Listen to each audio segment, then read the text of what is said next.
Hey guys, coming back at you with another video. We're on the Phantom Pulse website. This article is written by John F. Trent, and it's basically talking about how developers are just terrified of YouTubers, and frankly, I think they should be terrified. Yeah, I mean, I myself don't think they should be terrified, but when it comes to criticism, if you just know what you're doing and you're doing what you should be doing, you shouldn't be scared.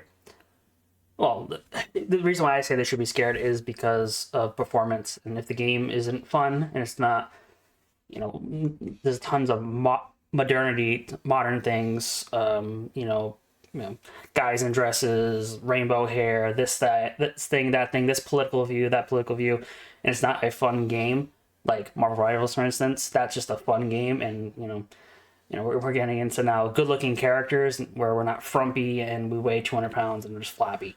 Yeah, I mean, like, I've seen a lot of people talking about like, oh, why did Marvel Rivals succeed whereas Concord failed? And that comes to me like thinking, I'm like, well, one, Marvel Rivals is like way more polished.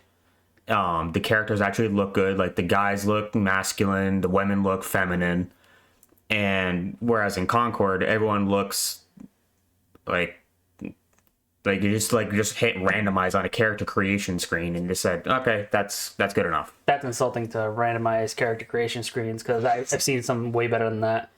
And they're just androgynous. They're just Like they're fat, they're ugly. Like nobody wants to like. they're frumpy. And you could also like from like a gameplay standpoint, you cannot tell what any character from Concord actually does. Like when it comes to like game design, like that in itself is already like a hindrance to like what actually like like barrier to entry, if you will. Yeah. Well, if you go to Marvel Rivals, you kind of get, if you look at the characters themselves, you know what they do. Like my personal favorite Marvel hero has to be Wolverine. He's up close in your face, DPS. He's going at it, and then you have your long range characters like was Hawkeye in there.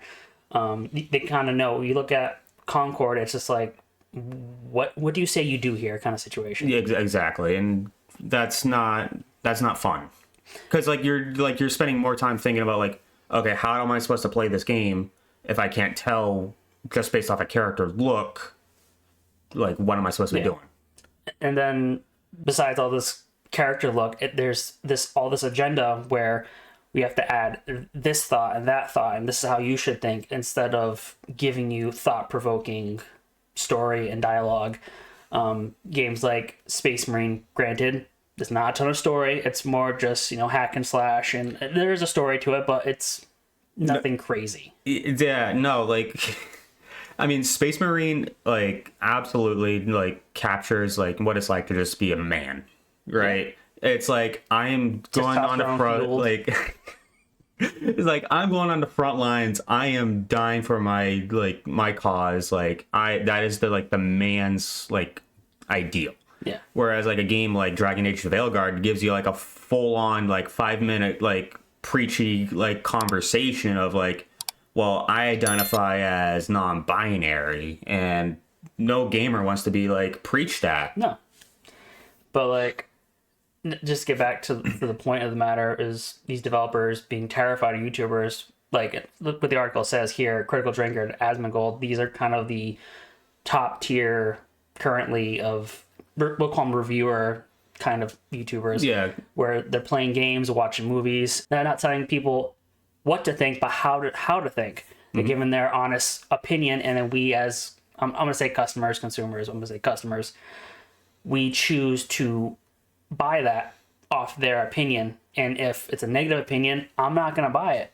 And there are some things where I'm like, okay, no, we're not on the same wavelength. I'm gonna buy it anyway. See what I think, and then we'll go from there. Yeah, I mean, like the thing is, like that YouTubers like Critical Drinker and Asmongold, they're not getting paid for their opinion on anything, right? Asmongold gets like 2 million views per YouTube video. Critical Drinker, I'm not fully freshed up on how many views he gets, but I know that he is a very well respected reviewer of at least like movies and TV shows.